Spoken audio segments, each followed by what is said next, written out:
Me tiene loco en la cabeza cuando me tocas. Siento que todo está bien, pero en verdad yo no sé si tú lo sientes también. Entonces quiero saber por qué desde que te vi yo vivo diferente. No me importa a mí lo que dice la gente, porque tú siempre la prendes candela. Te quiero a mi lado toda la vida, mi nena. La mano pegada y los pies en la arena. Pase lo que pase, baby, vale la pena. Ay, baby, yo te quiero. Es mentira todo lo que te dijeron. Sabes que mi amor por ti es verdadero. Yo te soy fiel, nena, yo te soy sincero. Juro que yo hago de todo pa' ti. Como rábame todo de ti. Y yo te doy todo de mí. Hay mujeres de todo pa' mí. Juro que yo hago de todo pa' ti. Como rábame todo de ti. Y yo te doy todo de mí. Hay mujeres de todo pa' mí. Desde que te vi yo vivo diferente. No me importa a mí lo que dice la gente, porque tú siempre la prendes candela. Te quiero a mi lado toda la vida, mi nena. La mano pegada y los pies en la arena. Pase lo que pase, baby, vale la pena. Yo no sé cómo lo hace, baby, déjame ser el que te complace. En mi mente corriendo base, me quedo contigo, pase lo que pase. Baby, espero que me ames, me tiene volando en el cielo como las aves. Ey, en el Pambinanes, todo un sueño el debo ya lo sabe. Juro que yo hago de todo pa' ti, como rábame todo de ti. Y yo te doy todo de mí, hay mujeres de todo pa' mí. Nena loca, me tiene loco en la cabeza cuando me tocas. Siento que todo está bien, pero en verdad yo no sé si tú lo sientes también.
Saludos, bienvenidos, and welcome, wrestling fans. How are you?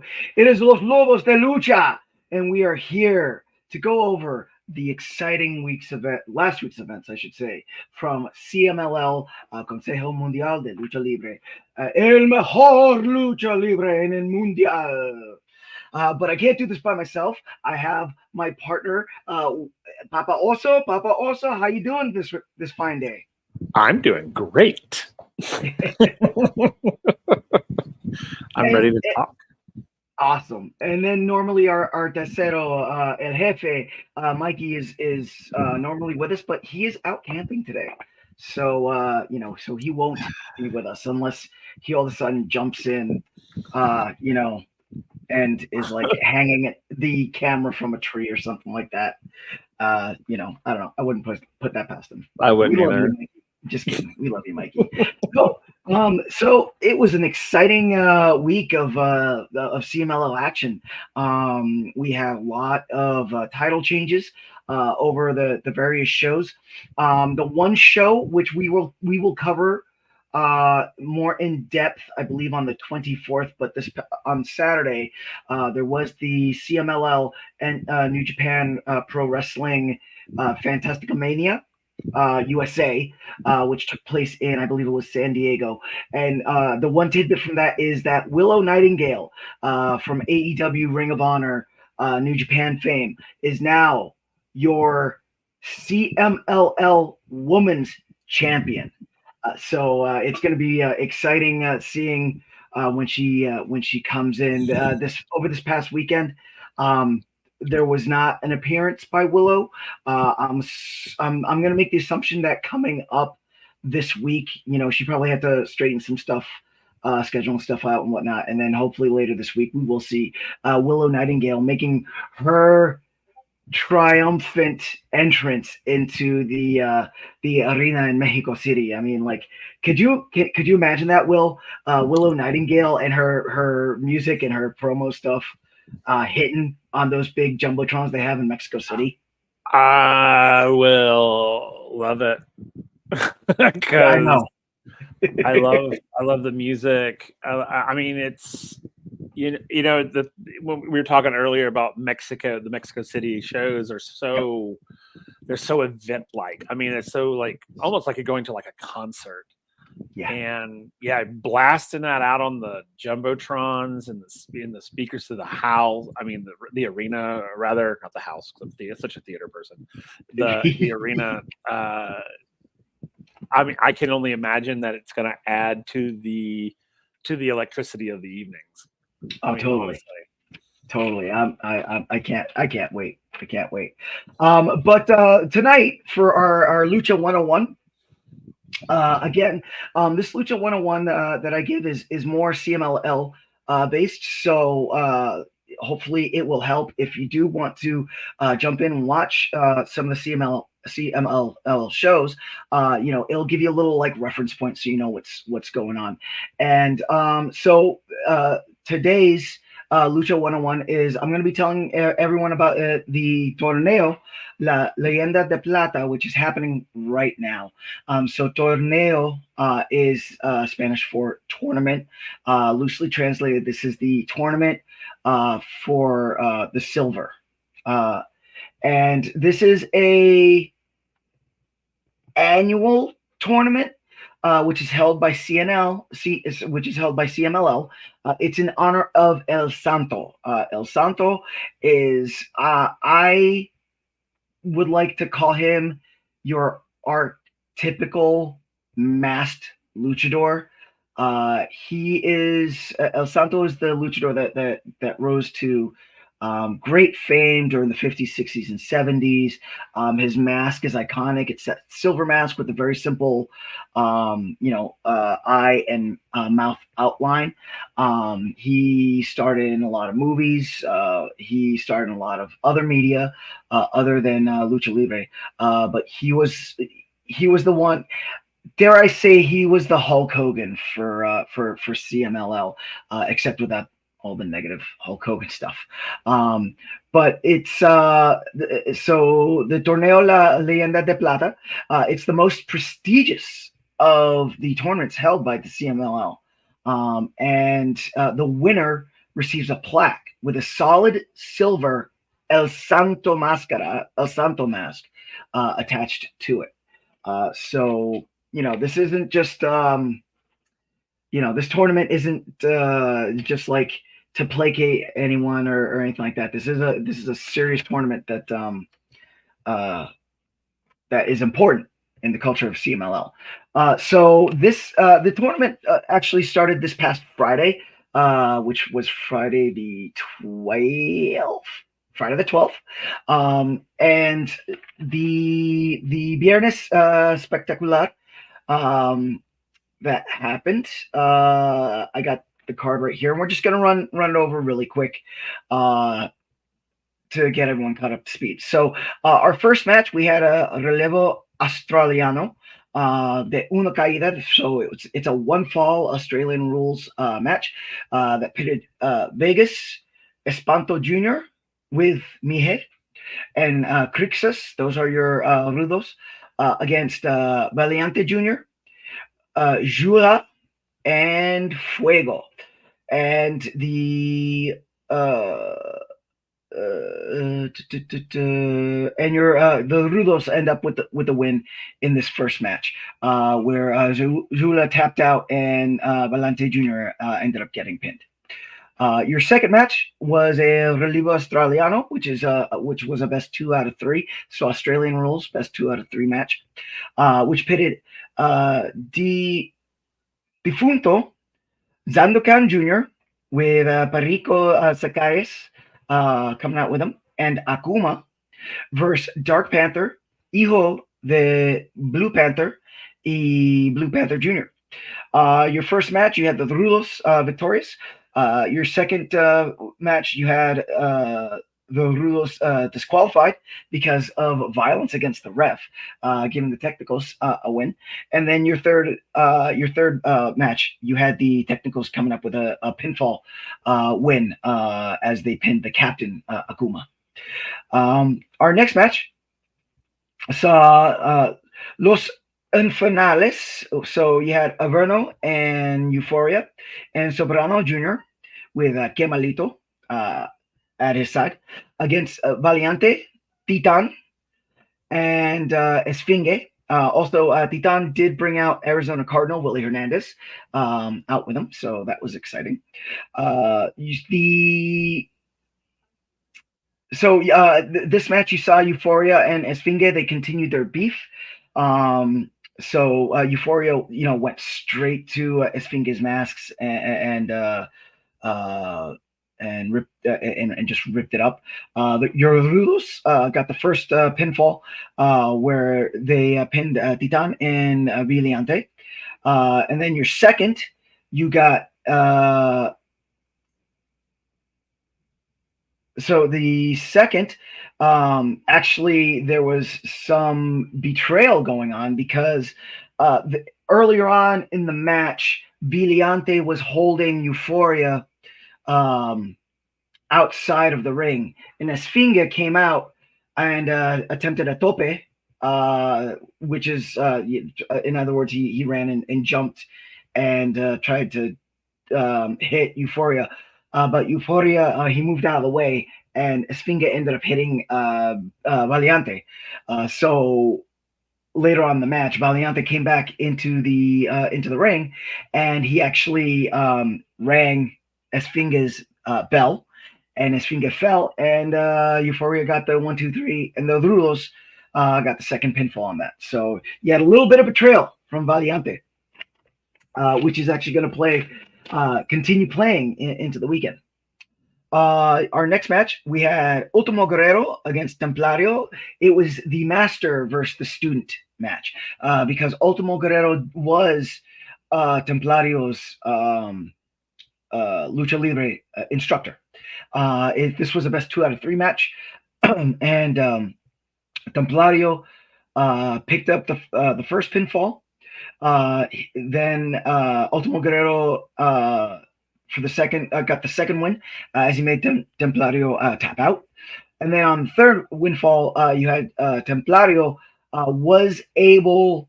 Templario actually won because of disqualification. Where Ultimo Guerrero, Templario had Ultimo Guerrero up, and he was going to give him a powerbomb off the second rope.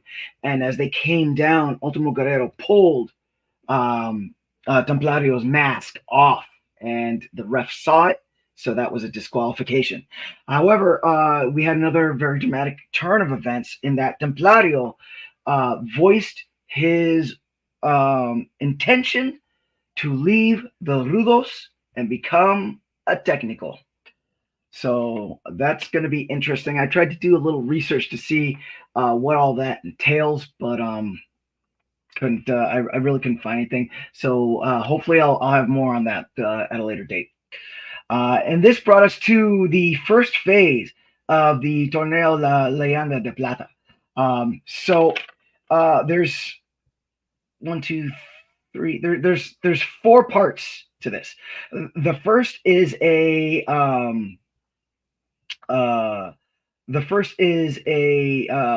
is like a small Royal Rumble, and what happens is as people are thrown out, that determines who wrestles who. So your entrants or your participants in this first phase were Futuro, Stigma, Brillante Jr., Villario Tercero Jr., Flip Gordon, Angel de Oro, Máscara Dorada, and Volador Jr.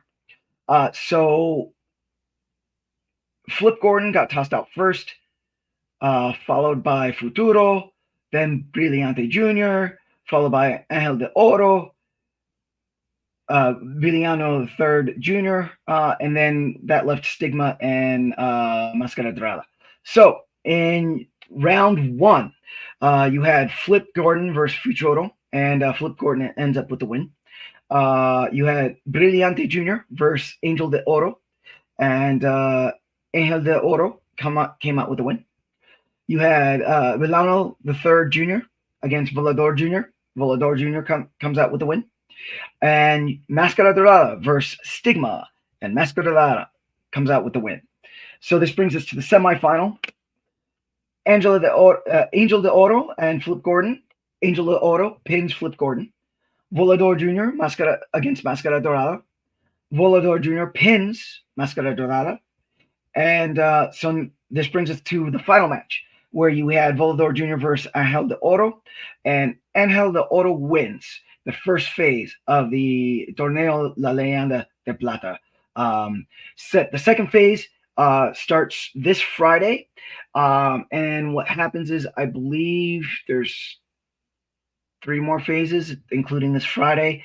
And what'll happen is that all the finalists will come together, and they will wrestle for that prize. And that was your Viernes Espectacular from Mexico City. How you doing? Will? I'm doing great. I was sitting. I was while you were talking. I was like, I love Stigma. Yes. Yeah, he's good. He's good. Yeah, it was a very full night. So this brings us to it's the Saturday show at the Arena Coliseo. Our first match saw Full Metal and Pequeño Villanza, who are your Rudos, against Fantasy and Galaxy. And it was a Relevo Sencillo with 1 pinfall. And the Rudos ended up with the win, where Villanza pins Fantasy, and Full Metal made Galaxy pin out. Our next match was Pulvura and Audaz against Submission and no, I'm sorry. You had Pulvura and Audaz in a match of Relámpago, so that's a lightning match. That's one of the matches that are only 10 minutes long. And you had Pulvura comes out with the win. He made Audaz submit with this just gnarly looking like figure 4 thing that he lifted him up off the mat, and just it looked cool, yet very painful at the same time. Next, we have a Amazona match, which was a Relevo Australiano, so Australian rule, 2 out of 3 pinfall, where we had Persephone, Hera, and Reina Isis, who are your Rudos, versus Kira, Scotty, and Tessa Blanchard. Will and I were actually talking about Persephone before we came on, but we'll talk about that on when we talk about the Tuesday show. So your first pinfall went to the Technicos, where Tessa Blanchard pinned Reina Isis. The second win was your Rudos. Kira and Scotty got pinned by Persephone and Hera. And then finally, the Rudos end up with winning the match as Reina Isis pins Tessa Blanchard. This comes to our third match, which is another Relevo Australian rules, excuse me, where we saw Felino Jr. and Rey Brunero against Rey Cometa, Espiritu Negro, and Guerrero Maya Jr. The first win went to the Rudos, where they pinned Rey Cometa and Espiritu Negro. Second pinfall went to the Technicals, where Rey Cometa did the least entertaining move in all sports entertainment, the surprise roll-up, against Felino. And then the third one saw the Technicals winning, where they did the really cool triple pin. Will, I don't know if you've seen it, but it's where they the Rudos were all on their backs in a row, and then one of the Technicals laid down on top of them, another Technical laid down but parallel like this, and then the third Technical sat on them and flexed as they counted. It was so cool. This is one of the reasons why I've just been so enamored with Lucha Libres, because they have so many fun pinning combinations like that. I'm sure you've seen some. Oh yeah, it's just fun in general. I mean, it's so like, and again, like we were talking about it before we came live, is the idea of that it's so showy. It's so like even their finishers or or things like that with a triple pin, everything is so showy, and I love it. Absolutely, and I know like probably like I don't want to say all Americans, but a majority of Americans probably see it as kind of being silly, and yes. I just think it's so fun. And it just adds to the sort of mystique of Lucha Libre. So I love it. I love when they do things like that. Yeah. And I mean, also from a performer, like stage combatant standpoint, the choreography that it takes to pull something like that off, it just, it's amazing. So, this brings us to our next match, which actually was my favorite match of the night, which is another Relevo Australiano, Australian rules, which pitched Magia Blanca, Gemelo Diablo Uno, Gemelo Diablo Dos. They're twins, and they're the Diablo twins, against Fugaz, Star Black, and Flip Gordon. The first pin went to Flip Gordon. Nope, I'm sorry. The first win went to the Rudos, who pinned Flip Gordon. Second win goes to the Technicals. The Technicals pinned both the Himalo Diablo twins, and then the third win goes to the Technicals, where you had Himalo Diablo II, who was the team captain, ends up getting pinned. So. And then finally, this brings us to the main event of the night, where again you have a Relevo Australiano, where you had Stuka Jr., Angel de Oro, and Sobrano Jr. against Titan, Atlantis Jr., and Atlantis. So the first win goes to the Rudos, where Atlantis Jr. and Titan got pinned. Second win goes to the Stuka Jr. So Stuka Jr. tries to unmask Atlantis, and Stuka Jr. ends up getting pinned. So the winners are the Technicals. Trying to read my handwriting is just terrible. And then the third pinfall goes to the Technicals, where it was actually really fun, because the Rudos, they had this huddle, and then they like went and they hid out in the audience. The Saturday show is held at the Puebla Arena. So it's much like the Guadalajara arena, where they don't have the fencing in between the audience and the audience. It feels like the audience is closer. So you do have a lot of like audience interaction, and this was just one of those moments where the Rudos team, to try to confuse the technicals, they went out into the audience and like were coming back in at like different intervals. So it was really cool. But Atlantis Jr. Actually gets the win for the technicals, where he puts the captain Soberano Jr. in this just like old school torture rack over the shoulder, like like you would see back in like 80s wrestling, and you don't really see that much anymore, because everything is all the submissions are all nowadays are like really flashy. So like those older submissions are just like kind of unheard of or unseen, but so that was the Saturday show. And then before we get to the Guadalajara show, which both Will and I did watch, I'm just going to go over the Martes at the Arena, the Martes Popular at from Mexico City.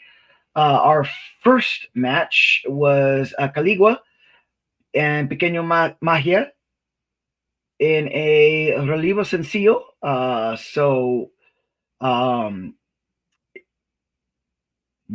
sorry. So we had Caligua and Pequeño Magia. I'm sorry, y'all. I watch a lot of Lucha Libre, so everything kind of like just mixes into one big bowl of guacamole. Anyway, so we had Caligua and Pequeño Magia against Pequeño Violencia and Pequeño Pirioth. That is your Rudo team. And like I said, it's a relevo sencillo with one pinfall. Your winners were the Rudos. So in the really quick with the relevo sencillo matches, they're your stereotypical tag team matches, but the difference is that unlike in the U.S. tag team matches where only one person has to get pinned, you do have to pin both team members of the other team or make them submit. So you had your Rudos win because they made the technicals tap out. Our next match was the Amazonas match, where you had Valkyria and Metallica against Maligna and La Bacarita. The first one went to the technicals, second win went to the Rudos, and the third win went to the Rudos. Next match was a match with Relámpago, where we had Defunto versus Fuego. And Defunto ends up with the pin at the 9-minute 27-second mark. So literally last few seconds he got the pin. Our next match saw Cancerbero, Crixus, and Vegas. Those are your Rudos against Hombre Bala Jr., Max Star, y Futuro. Hombre Bala Jr., Max Star, and Futuro are your new trios champs. They picked them up from Los Incogonables. No, they picked them up last week. So I believe this was their first title defense. I have to check on that. But at any rate, the technicals get your first win by pinfall. The Rudos get the second win by tap out, and the technicals get the third win by pinfall. Next, we had Magia Blanca, Magnus, and Rugido with Que Malito at their side against Brillante Jr., Flip Gordon, and Atlantis. First pinfall went to Rudos, where they pinned Atlantis. Second pinfall went to the technicals, where they pinned the Rudo team captain, Magnus. And the third win went to the technicals, where again Atlantis racked up Magia Blanca in that over the shoulders torture rack.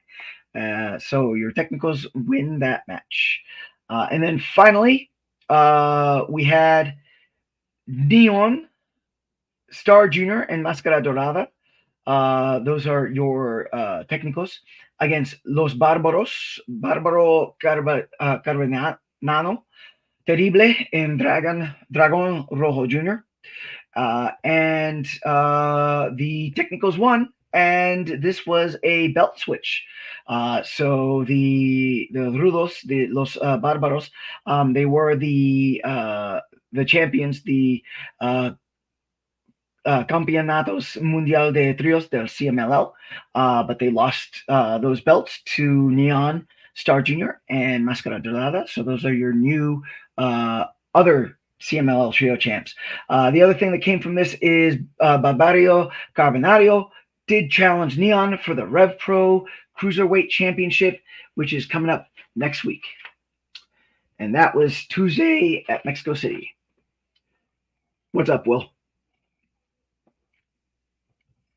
And now we are at Guadalajara. Yay. No, sorry. I was like, it's so funny. I have to be very careful when I'm not speaking because I tend to, my ADHD kicks in and I tend to like go other places. Yeah. So you see me kind of like, like that's how I'll tell you. And it's funny because I had these slides, right, for the slideshow, right? And so that was the Friday show. Speaking of ADHD, that was funny. For the Saturday show. The one on the left is Atlantis Jr. and the one on the right is Soberano Jr. And then that was for the the Tuesday show in Arena Mexico in Mexico City.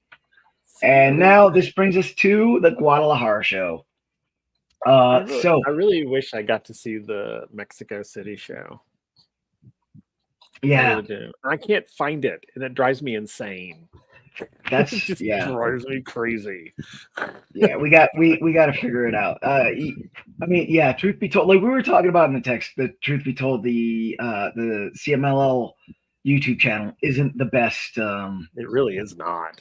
Like navigational wise, it is not good. It's rough. It is rough. But this brings us to Martes de Glamour from Guadalajara, the Arena Coliseo in Guadalajara. Our first match, we saw Temerario, Rav, and Shezmu against Optimus, Trono, and Angel Rebalde. Shezmu is your captain, and Angel is your captain for the Rudos, and Angel Rebalde is your captain for the Technicos. This was a one pinfall match, and the Technicos won by making the other team submit all at the same time. Do you remember that match, Will? Which was interesting.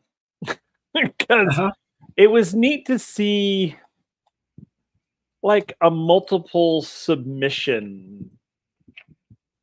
Like I never really understood how that was possible. Right. And then it was like, oh, then I was like, oh, well, that was neat. I mean, again, it was like I had no idea. It's really neat that I learn so much every time I watch a program, and I learn so many different things. And I had never seen that before, and I was like, oh, well, that was neat. But no, so it's funny because you have been watching Lucha Libre for a little bit now, and you're into it. You're into the showmanship and all that. But do you think that type of triple submission setup and routine, do you think that would go over with a US crowd? No. Yeah. No, unfortunately. And it's because, and we touched on a little bit, I just think that I think Americans see that sort of thing as kind of hokey. Right. Because we're so, and and I hate to compare America to Rome, but we kind of are Roman. We like the gladiatorial style of fighting. Right. That's why like MMA and stuff like that is so popular. We like to see the blood and we like to see the brutality. And so I think, and Lucha Libre is it's so elegant, Yeah. for the lack of a better word. It's so elegant, and it's almost like a gentleman's sport. I mean, it's so elegant. And I'm not saying they're not brutal, because they can be brutal with each other, Oh yeah. but it's so less gladiatorial than like American style wrestling, and it's more of like a sport Right. than what we do here in America, which is like a happening. It's like an event. It's like an epic thing. But Yeah. there, it's like it's like a sporting event, Yeah. and it's like if you went and watched like a football game. Yeah, you've got brutality in that, and you go that, but you go for the excitement, you go for the energy. Oh, is my team going to win? That sort of thing, and that it Right. has more of that spirit. So the showmanship enhances that. See, and see, I think that's like why in America, like our wrestlers don't dress out anymore.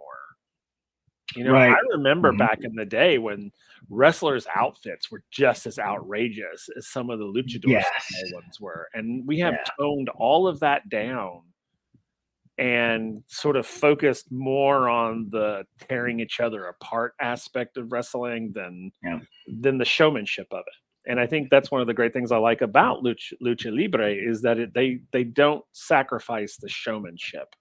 So Yes. that the triple pins and the setups and the the on top and cherry on top, that's all exciting. It adds to the excitement of the event. So I mean, the audience loves it. I mean, they totally get into it. And I think that's the difference also between not necessarily the difference, but like the Mexican audiences versus like the American audiences, they expect that. They want that showmanship. They want them to show out. Yes. And here we're more, like, yeah, tear them apart. Yeah, blood on the mat. Very, very Roman gladiatorial, as opposed to like Greek wrestling, which is very pretty. Right. Exactly. So you see. All right. So this brings us to our second match, which was the Amazonas in Relevo Australiano, so Australian rules, where we saw Lady Amazona, Hatana, and Persephone against Adira, Kira, and Sonali. So Persephone was your captain for the Rudos, and who your Rudos in this match are Lady Amazona, Hatana, and Persephone, and Sanli was your captain for the Technicals. So really quick, the Technicals got the first win by submission. The Rudos got the second win by pinfall. They pinned Adaria and Kita.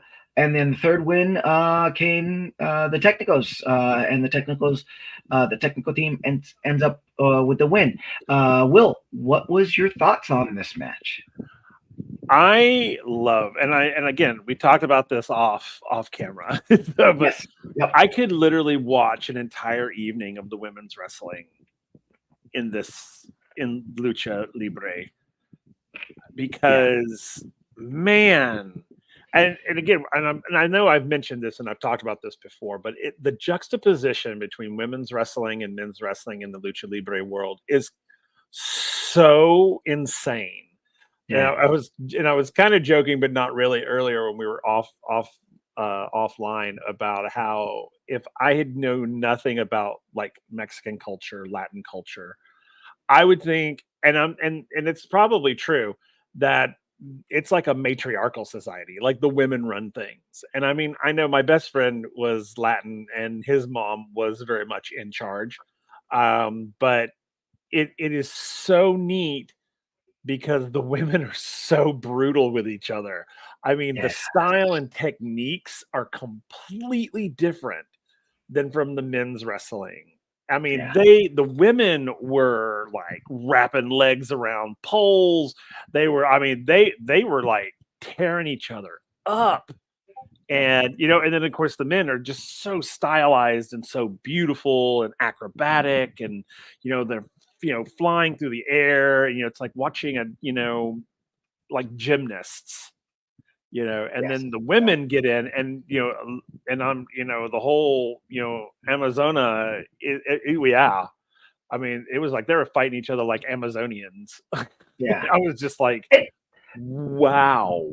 Yeah, I was and there are some Amazonas. So Amazona is the term for women wrestlers in Lucha Libre, or CMLL, I should say. And there are some that can do some of the high flying things. But you are right. They for the most part, they come in and they just like hold my earrings. Seriously, it's so funny. Like when they're introducing them, they come in and they're all standing in the ring together, and everything looks great, and everything's hunky dory. And then, man, boom, they're like on it, and I was like, oh wow, once they're like you and you, and it was on, and it never ended.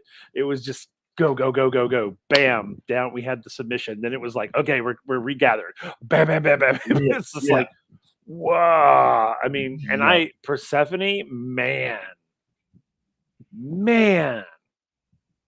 I was in love with her.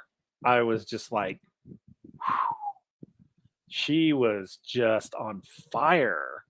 Yeah. And I think this is my first introduction to her. I don't think I've seen her in any of our other ones that I know of, because I didn't recognize any of the women's names in this one. Right. So, man, she's great. I mean, she is great. And so is Sanely. Is that her name? Sanely. I don't know. Sorry if I'm mispronouncing. She was great too. They were probably my two favorites. I mean, all of them, all the women were amazing, but those two stood out to me, and I was and I'm just in awe of the sheer strength these women had. I mean, it was like, and I love also, one of the great things I love is that there was all body types were represented. Yes. And I love that.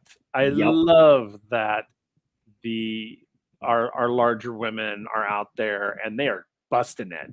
And I was like, yay, represent, girl. And I didn't want this to end. And I knew it was coming to an end, but I was like, can we have one more? Can we have one more? One more? One more? Because it was so good. And they did some high fly in this one.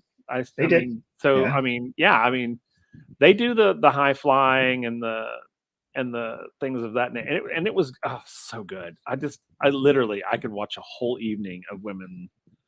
I'm like, go for it. Like, give it to me. Yeah, definitely. Yeah. Hopefully down the line they'll do a show where it's just the Amazonas. So great. That'd be fantastic. Oh, it would be. So this brought us to our third match, which was a Relevo Atomico, which is a Mexican rules 8-man tag team match, where you had the Indestructibles, Disturbio, Apocalipsis, and El Cholo, together with Virus against Guerrero del Muerte, Bestia Negra, Furia Roja, and Satanico. And I don't know if you noticed the pop for Satanico, but he is a very classic lucha libre rudo. Oh, really? Yes. Yep. Okay. Yeah. I liked him a lot.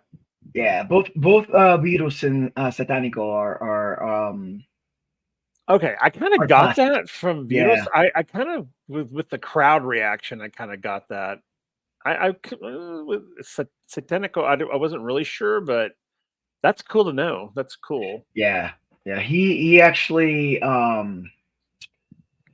he taught a lot of, and still teaches a lot of the rudos, and he has been known as the most rudo to wrestle. So I would hope with the name Satanico. Yeah, Satanico.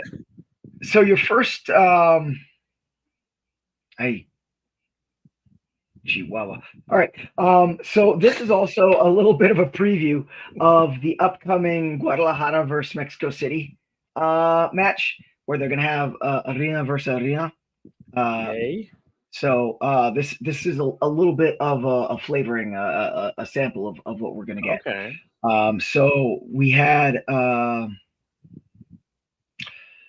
the first pinfall went to the Guadalajara team, which was the team of Satánico, Guerrero del Muerte, Bestia Negra, and Furia Roja.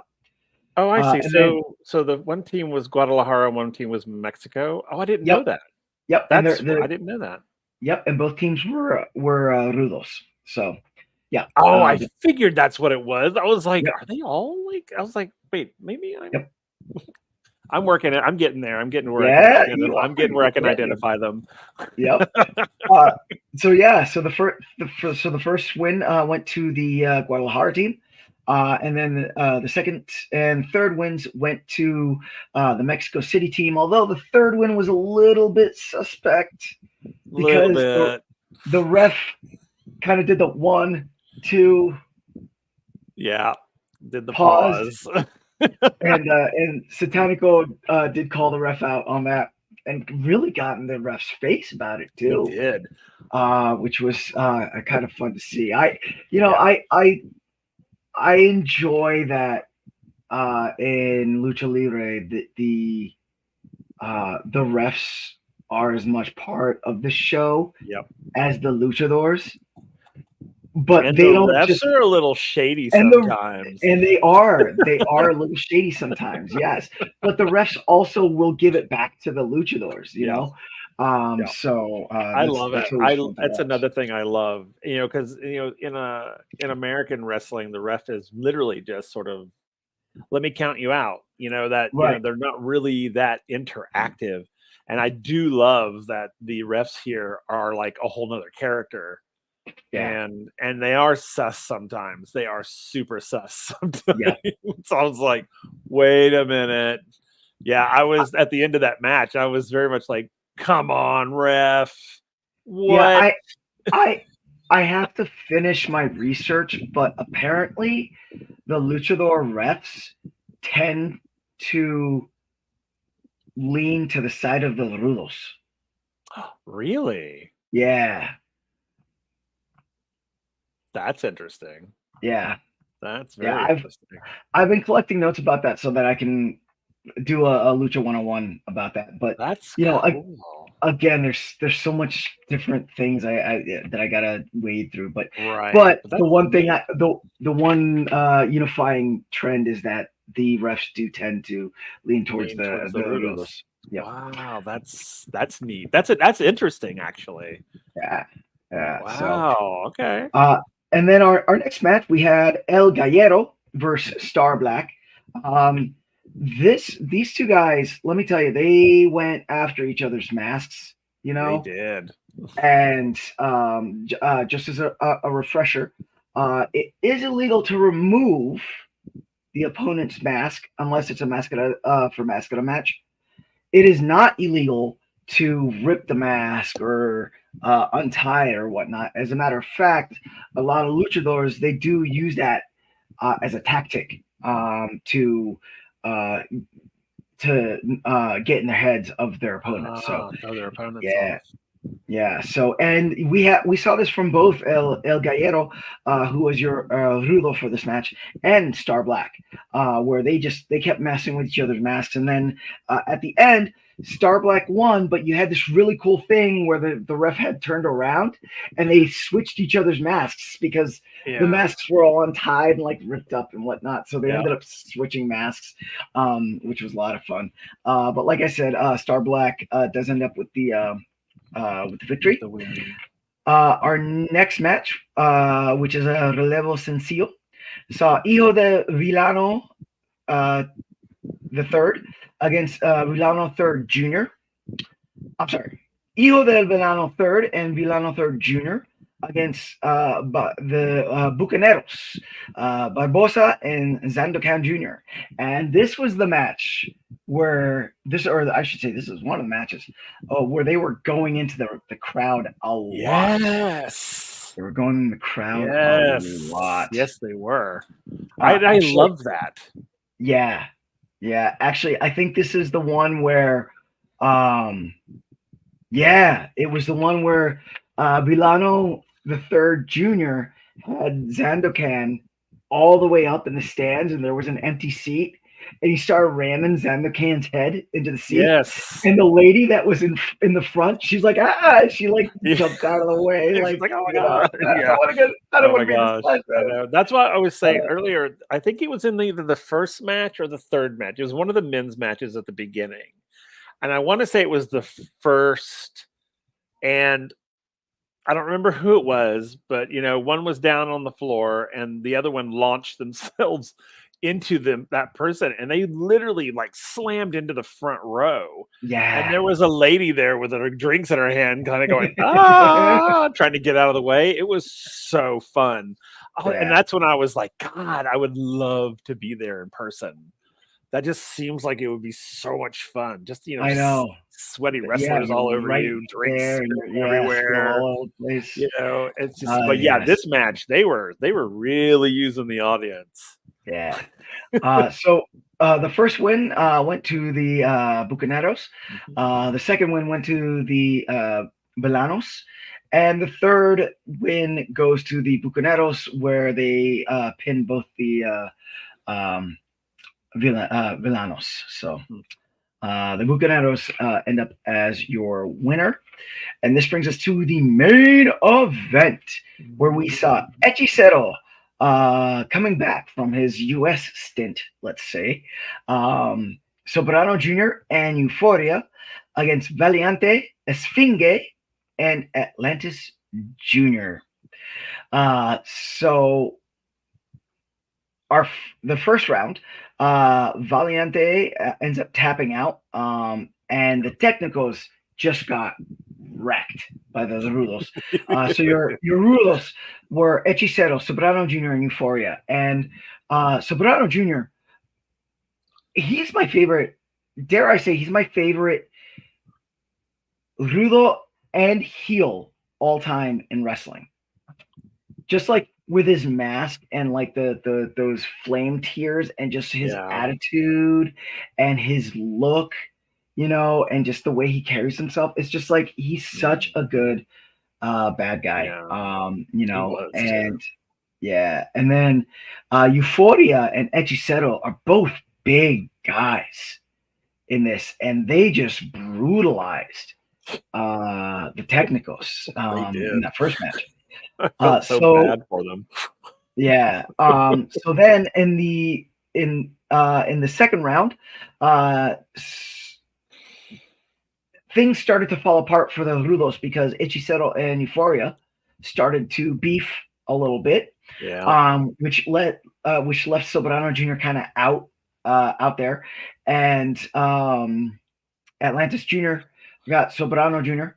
in a torture rack and made him submit, and Soberano Jr. was your captain for the Rudos, so that win ended up going towards the Technicals.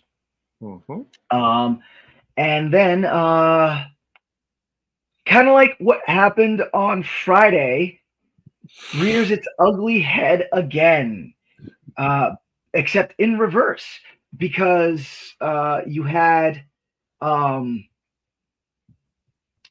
Valiante and Esfinge, their beef from Friday continues, and Valiante, he went to go pin Euphoria, but Esfinge stopped him and actually pulled Valiante's mask off. And because they were on the same team, that wasn't a disqualification. So Valiante, of course, drops to the ground, covers his face, and Euphoria just walks over and pins Valiante for the 1-2-3, which then ended up backfiring against Esfinge, because then Euphoria went and hunted down Esfinge, and Hechicero hunted down Valiante, and Soberano Jr. hunted down Atlantis Jr. So, it was this was a very, very brutal match. A lot of it happened out in the audience, which was a lot of fun. This type of match, the way that it was, where there was so much stuff going on, can get kind of not fun to watch, because there is so much going on that you don't know where to look.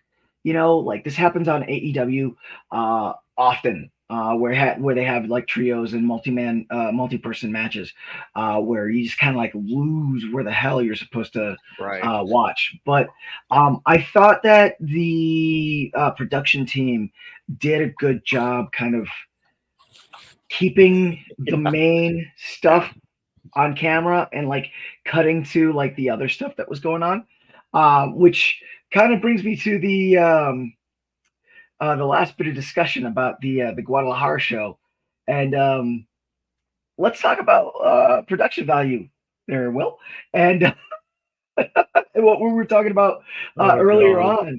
What would be your thoughts? I mean, you touched on a little bit earlier about the Guadalajara show and its feel, but you know, now that you've seen both the the Guadalajara show and the Mexico City shows, like, what are your thoughts? Well, I mean, you can obviously tell where all the money goes. I mean, it obviously goes to the Mexico City shows. Yeah, because you got the big jumbotrons, you got all the music, and you've got all the dancers, and you've got all, Guadalajara had one lone dancer up there. God bless her, the whole show. And, with and yeah, she was just like, hey, I'm here and I'm dancing. I'm here, I'm doing the thing. You do it, girl. You do it. And it was mostly just like, oh, here we have a spotlight to show, as opposed to like all the flash and glam. And I like it because I don't necessarily, think you need all the glitz and glam. Right. And I don't think they necessarily need it either. I don't think they necessarily want it because, we were talking about earlier that the Guadalajara show feels like a sporting event, and the Mexico City show feels like a show, and so you need all the flash and you need all of the sort of big entrances and but in Guadalajara it's just like, all right, let's just bring them in and let's fight, and it's and then we were talking about earlier at one point, I think it was during the women's match, that the lights went out for a second. Yeah. And I was just like, oh, that was a choice. Not really sure if it was a choice, but everyone like stayed with it. The wrestlers kept doing their thing, like it happens all the time, guys. Just keep going. Right. Right. But yeah, so the production values are obviously different. And again, I don't necessarily think that it's look at them, they have so much more than we do. I think literally it's like Guadalajara is like, this is what we do and this is how we do it. Yeah. We focus on the fighters and not all of the spectacle. And I like that. Now I'm not saying I'm not against the spectacle by any means, because the Mexico City shows are beautiful, choreographed, and then music and the jumbotrons, and I will have to say though, I don't miss the ads. Like in Mexico City, they always have the ads going. Yes. You don't have that in Guadalajara, and I kind of like that. Yep. And I know that in the Guadalajara, there's the other thing I love about the Guadalajara show is that it feels more intimate. Yes. Like you feel closer to the action than you do, even though technically you're not, but it just feels, and I think it's because they don't have the barriers up. And so you literally feel like you're part of the show. And I think that's kind of what draws me to it. Because a lot of when I was watching it, I was like, I wouldn't mind having a beer sitting on the front row or the second row, or being close to the action, and wrestlers flying at me. I would love that. I think that's and then that's the other thing is when we look at like American style wrestling, you're so distanced. Even though it's not a very big distance, but you feel because there's barriers and the metal barriers, and it's like sometimes double barriered, and you feel so isolated away from the action. And in this one, at least in Guadalajara, literally you feel like you're part of it. Like they want you to be part of it. That's like, no, we want you to get like sweat all over you from a sweaty wrestler. And, we want them to spill your drink all over you. And we want them to spit on you or whatever happens. So the production values to me, I don't think you need all the glitz and glam. I don't think you need it. I think again, I think the Guadalajara show, I think they like their production values. Oh yeah, you know, for sure. Because like I said, you can tell the audience, the energy in the audience is completely different. Completely different, and it feels so much more involved. Yeah, you know. So yeah, I love it. All right, and that is your CMLL review and wrap up for this week. You know, next week, Mikey will be rejoining us. If you liked what you saw, please, if this is your first time with the Biconics, hit a like, hit the subscribe, hit the Twitch thing where the thing and the thing and the thing, or the Facebook thing and the thing and the thing. Like us, spread the joy on the social medias. And also we do have a Patreon that if you would like to show a little bit of support, please, you can check out our Patreon. We do have a bunch of cool things that are up and coming up. We also have merch. Got to push that merch. So if you like, I think in the description somewhere there's a link to our merch store. You can check out there. But for this week's CMLL review, I am Adolfo, the Nerdy Porter. I am El Butador, number 2, numero dos, and Will Papa also. And we will just remember that you are all Biconics. We're all Biconics, and we will see you next week. Adios. Hablamos luego.